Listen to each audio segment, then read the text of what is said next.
বাসুরের সাথে বিয়েটা আমি কোনোভাবেই মেনে নিতে পারতেছিলাম না। আমার স্বামী মারা গেছে আজ থেকে 6 মাস আগে। এই 6 মাসে জীবনে নানা পরিস্থিতিতে পড়তে হয়েছে আমাকে। বছরে আমার বিয়ে হয়, 20 বছরে বিধবা হয়ে গেছি। বিধবা থাকা অবস্থায় শ্বশুর বাড়িতে থাকা যে অনেক বেশি যন্ত্রণা হয়ে গেছিল।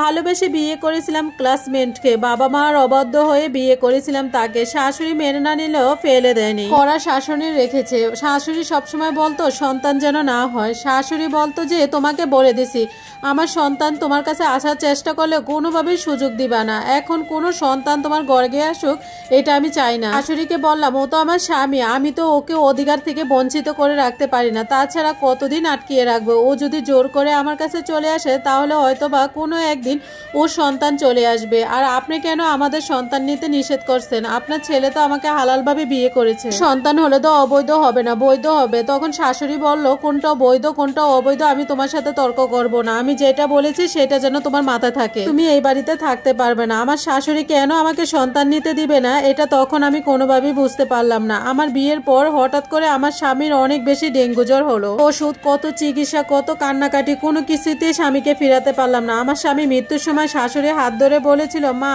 আমার বউকে তোমার হাতে দিয়ে দিলাম, তুমি সাবধানে দেখে রেখো, তোমার কাছে ভরসা করে দিয়ে দিলাম। শেষ বিচারে যদি সুযোগ হয় আমি আমার আলামত তোমার কাছ থেকে ফিরত চাইবো, তোমার কাছে দাবি করবো। করে করে আমার শাশুড়ি বলল ও আমার কাছে মেয়ের মতো থাকবে, তুই কোনো চিন্তা করিস না, ওর গায়ে একটা ফুলের টোকাও লাগতে দিব না আমি। এর কয়েক মুহূর্তের পর আমার স্বামী মারা গেল। মরে যাওয়ার পরে এরকম হবে কখনো কল্পনা করিনি। আজ মনে হচ্ছে আমার যদি একটা বাচ্চা থাকতো বাচ্চাটাকে নিয়ে রাত কাটাতে পারতাম। স্বামী মারা যাওয়ার কয়েকদিন পরে আমার বাবা ভাই এসে শাশুড়িকে বলল তারা আমাকে নিয়ে যেতে চায়। বাবা বলল আমার মেয়ের বয়স কম, আমি তাকে বিয়ে দিতে চাই, আপনি কোনো আপত্তি করবেন না। আমার শাশুড়ি প্রথম দিক দিয়ে আপত্তি করলো আমার ছেলে বেঁচে নাই তো কি হয়েছে, ওকে আমার মেয়ের মতো করে রাখবো, যদি ওকে নিয়ে যান আমার ছেলের শেষ স্মৃতি চলে যাবে। তারপর উনি চিন্তা করলো চোখের সামনে যুবতী পুত্রবধূ, ও যদি কান্না করে আমি কখনো মেনে নিতে পারবো না।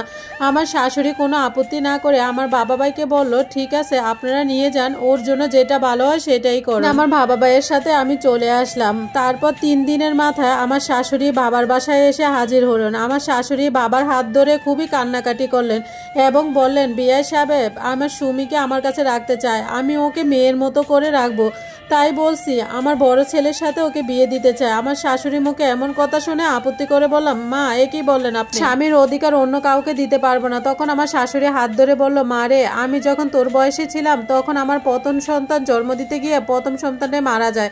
সেই সন্তান হারানো বেদনায় আজও খুঁড়ে খুঁড়ে খাচ্ছে। তার চিকিৎসা করার পর বড় সন্তানের জন্ম হয়, পর 2 বছর পর আকাশ হয়। তারপরে আমার এমন এক সমস্যা হলো জরায়ে কেটে ফেলতে হলো। তারপর কখন সন্তান জন্ম দিতে পারে না, তাই ভেবেছিলাম তোমার বয়সটা একটু হোক, তারপর বাচ্চা নিলে কোনো ক্ষতি হবে না। যদি জানতাম বাচ্চা না হওয়ার আগে আকাশ মারা যাবে তাহলে সেটা কখনোই নিষেধ করতাম না তোমাদের সন্তান নিতে। সেদিন শাশুড়ির মুখের দিকে তাকিয়েছিলাম, আমি শুধু ভাবছিলাম আমার স্বামীর অধিকার অন্য কাউকে দিব না। সবাইকে আমার মতামত জানালে কেউ আমার মতামতের পাত্তা দেনে। সেদিন বলল আমরা এমনিতেই তোর জন্য পাত্র দেখছিলাম, এর থেকে ভালো হয় তুই যদি ওই বাড়িতে ফিরে যাস, সেটাও ভালো হবে। লেখাপড়া করার জন্য বড় বাসু জাপানে গিয়েছিল, ও যে আমার বাসুরের সাথে আলাদা কথা বলতে দিল। সে বলল আমাদের এই বিয়েতে কোনো মত নেই। তখন আমি বললাম একজন বিধবা মেয়েকে আপনি কিভাবে বিয়ে করতে রাজি হলেন? তখন তিনি বলল শুধুমাত্র আমার মায়ের কথার চিন্তা করে বিয়েতে রাজি হয়ে যায়, আপনি যদি স্বামী হিসাবে আমাকে গ্রহণ করতে চান তাহলে পারেন, আর যদি না করেন তাহলে সমস্যা নেই। এই কথা শুনে আমি রাজি হয়ে যাই। শাশুড়ি আসলো, আয়সা বলতেছে আমার মেয়েকে আজ পরীর মতো লাগতেছে,